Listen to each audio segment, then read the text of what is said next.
Mantikilya muna guys, unahin natin. Yan.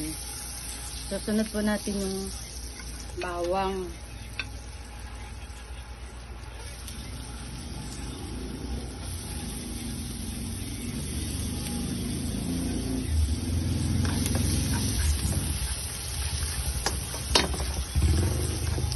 Sunod po natin yung sibuyas.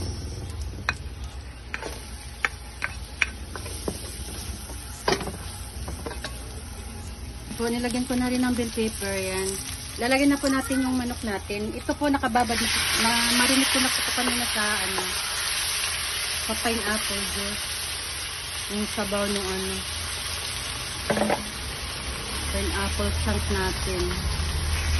Ayan. May panlasa na rin po. Pakuluan po natin saglit.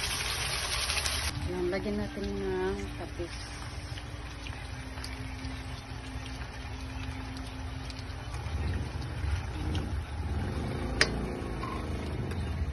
Lalagay po natin yung pinagbabadan ko kanina na pineapple kanina dito. Pineapple juice.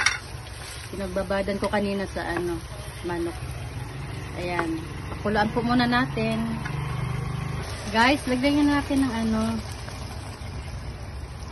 milk po ng ibap. Tapos, ilagay na rin po natin, sabay-sabay na po natin. Ano na to kanina eh. Pinirito ko na to kanina ng ilang minuto. Ayan, kaya medyo na siya, luto na. Tapos, ilagay na natin lahat. Saka yung chunk natin, pineapple. Pakuluan natin ulit guys.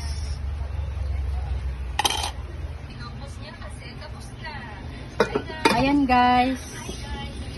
Luto na po siya guys.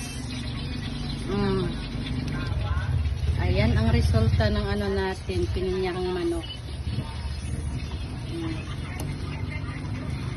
Ayan. Salamat sa panonood guys.